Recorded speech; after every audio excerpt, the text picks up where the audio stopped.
pardon the interruption, but I'm Mike Wilbon back in the studio for the first time in a couple of weeks. Tony, did you miss me? I'm Tony Kornheiser. I missed us. Oh, isn't that nice? That's what I missed. Isn't that nice? So you're not ready to throw me out for a Donde?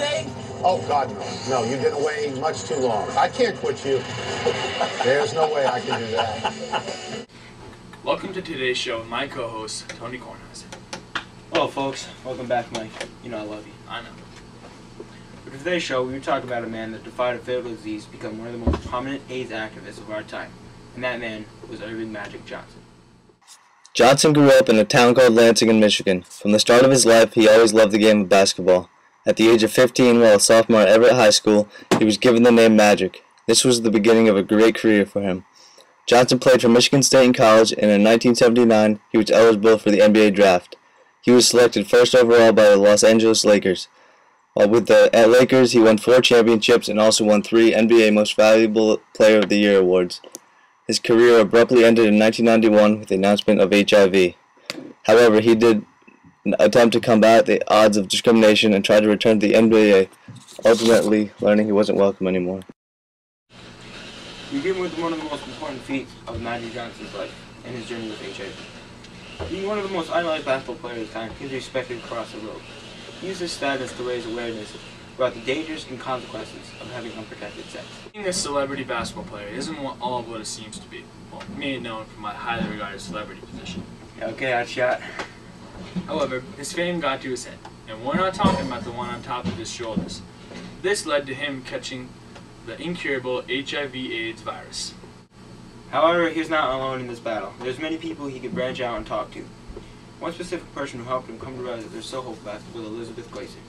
Elizabeth Glaser was a major AIDS activist after contracting the disease, getting a blood transfusion, infected with HIV after giving birth, and therefore passing it to her infant children.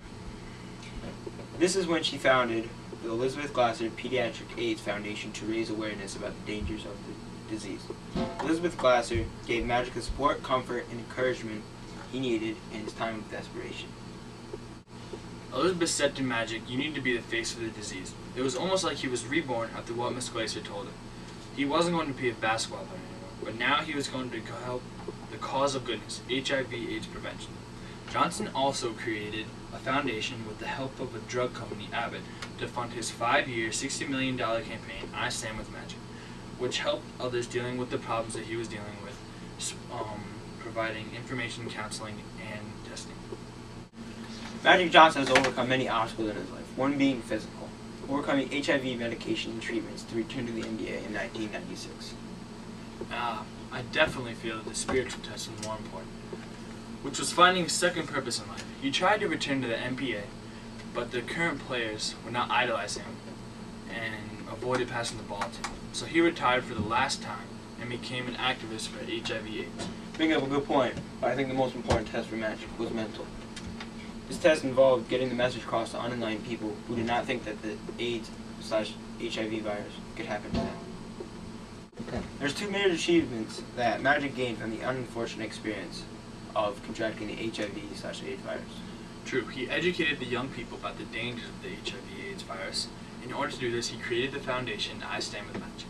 Yes, his foundation has educated nearly 280,000 young adults about the risk factors associated with the disease and the importance of testing. Not only have they educated him, but he has also provided free testing for 38,000 Americans in 16 major cities. Clinics that work for the foundation have provided cutting-edge medicine, life-saving anti-removal therapy, counseling, and healthcare to more than 1,200 people per year. Not only have they done all that, the foundation helped with the HIV virus. It has also showed the importance of having safe sex. Magic Johnson also got a personal reward out of this, which was knowing that he made a difference in people's lives. Johnson's life was an interesting adventure that produced many great things that will be remembered for generations to come, starting with his journey as an HIV/AIDS activist. The call was having the disease at a young age. This was the start of his quest. He would get help along the way from Elizabeth Glaser, who gave him the identity of the virus. She gave him a new life of growing into a man and realizing what he had to do. He kept his promise. With some help from the drug company Abbott, he started his campaign, I Stand With Magic. He overcame many tests in life, one being physical, by returning to the NBA after being diagnosed, spiritual, which was finding his call in life, and mental, getting the facts across to them. The treasure he received from this was educating the young minds about safe sex and having an organization for people to turn to be tested or find out more information. Johnson learned a lot from this experience and had many personal gains, such as making a difference in others' lives through his teachings. Well, that's all for tonight. Until next time, let's toss up the Sports Center. Good night, Canada, and thanks for watching.